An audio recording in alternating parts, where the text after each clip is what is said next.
a nossa prioridade é eleger a maior quantidade possível de deputados federais, essa é a prioridade número 1 do movimento, ter a maior quantidade de votos de legenda e poder ultrapassar a cláusula de barreira, o que não é um desafio simples, porque, sinceramente, eu acho que é um dos melhores momentos que essa instituição já teve nos últimos tempos, e é um dos melhores momentos da história dessa instituição. A gente está extremamente bem posicionado, e eu queria falar um pouco sobre isso. Agora, eu não quero que você suma, não, Junito. Eu quero bater um papo. Não, eu sou operador. O operador fica aqui. Ah, não. Aí você tá me enganando, pô.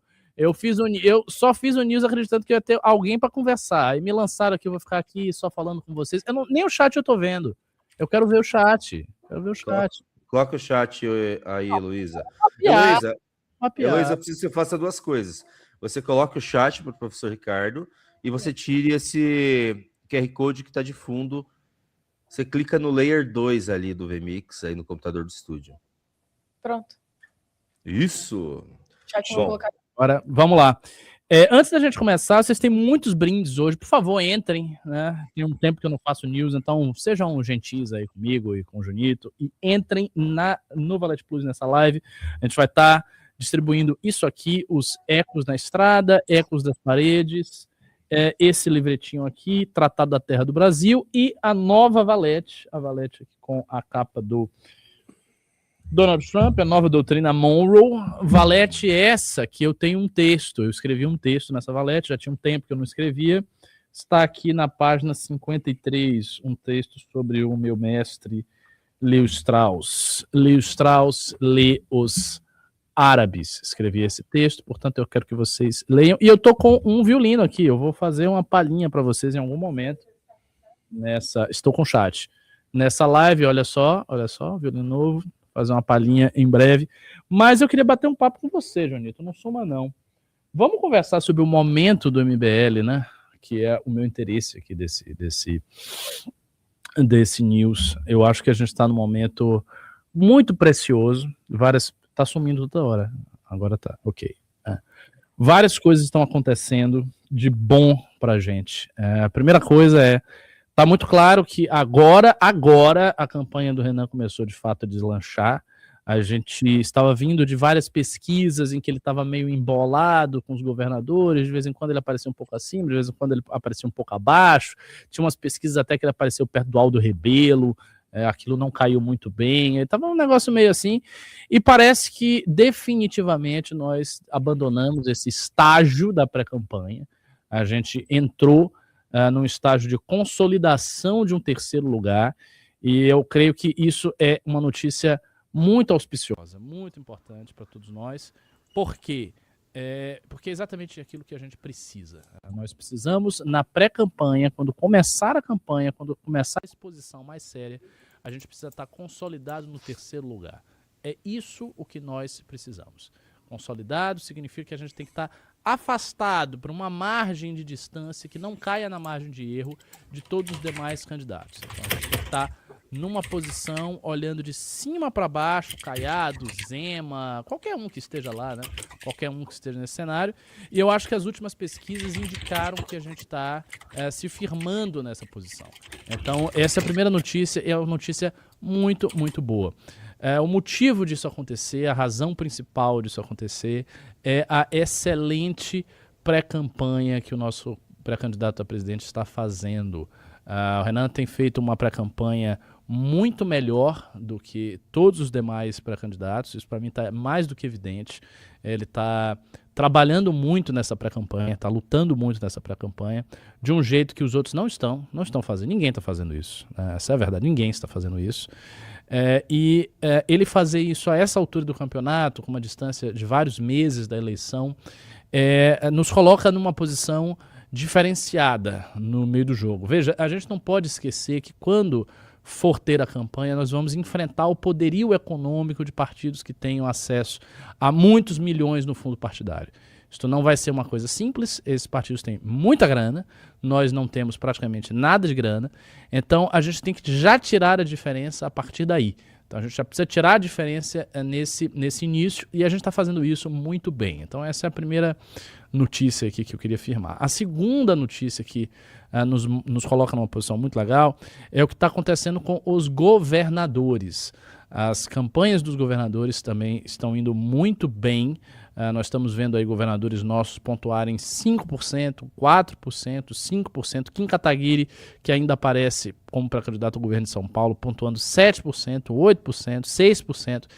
Então, isso também nos coloca em terceiro lugar nos governos, o que é vital para o projeto como um todo. Vocês sabem que a nossa prioridade é eleger a maior quantidade possível de deputados federais, essa é a prioridade número 1 do movimento, ter a maior quantidade de votos de legenda e poder ultrapassar a cláusula de barreira, o que não é um desafio simples. Eu não sei se algum partido da história do Brasil que foi criado da forma como a missão foi criada ultrapassou a cláusula de barreira na sua primeira eleição, eu não detenho essa informação. Partidos grandes que surgiram, geralmente surgiram por partição, ou seja, eram partidos que já existiam e apareceram pela divisão de partidos já existentes, né?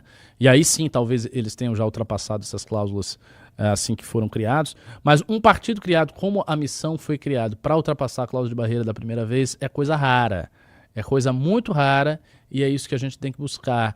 E esse feito será tanto mais heróico e glorioso quanto mais difícil é a cláusula de barreira hoje para ser ultrapassada.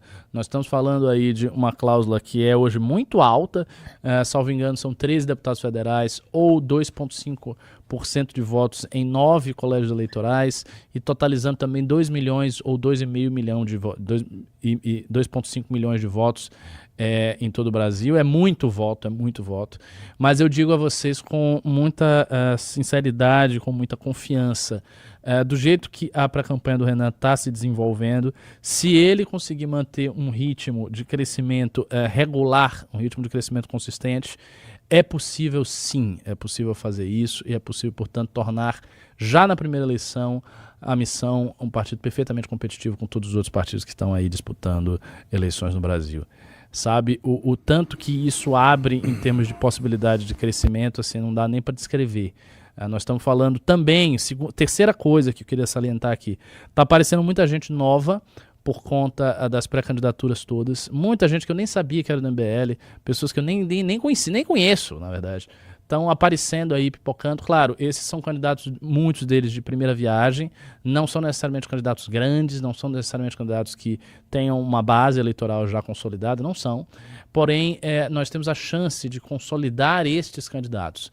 Eu creio que essa eleição em 2026 será uma eleição de teste para muita gente. Muita gente está sendo testado, sabe? Eu tenho conversado muito com minha amiga Glenda, eu gosto muito dela e estou meio associado à pré-campanha dela, e eu sempre falo com ela, essa eleição é uma eleição de teste, todo mundo está aí sendo testado, todos os pré-candidatos vão ser testados para valer agora, a gente vai ver quem é quem tem voto, quem não tem, quem consegue fazer campanha, quem não consegue, e isso será determinante certamente para a gente dar mais atenção a esses candidatos. Por hora, nós temos pouca gente que já teve eleição, né? A gente tem aqui em São Paulo, Guto Zacarias, Kim Kataguiri, Renato Batista, são pessoas que já vieram de eleição, Macris, que já veio de eleição, algumas pessoas que já fizeram, sabe, já tiveram aí no pleito, mas é muito pouco, né? A maior parte dos nossos candidatos são candidatos de primeira viagem. Assim, eu diria que 99% dos nossos candidatos são candidatos de primeira viagem. Então, essa eleição é que vai definir se esses candidatos são bons ou não. Se eles têm apelo, se eles sabem fazer militância, se eles sabem fazer eleição, se eles sabem fazer campanha. É isso que a gente quer ver. E eu acho que esse é o momento. Essa é a terceira coisa. E a quarta coisa, nós estamos também no momento que o bolsonarismo não está bem. Flávio Bolsonaro cometeu um grande erro naquela votação desastrosa a favor da lei da misoginia. Aquilo ali foi uma traição à direita. Não que ele não tenha feito outras traições à direita ao longo do tempo, evidentemente que ele fez. Mas essa em particular pegou muito mal. Eu acho que ele perdeu pontos no seu eleitorado só por ter feito aquilo. Isso é uma coisa que vai ser explorada. Ele tá, o Flávio, com uma estratégia muito estranha, uma estratégia de tentar adquirir um voto do centro, um voto moderado. Essa é uma estratégia simplesmente que eu não acho que funcione.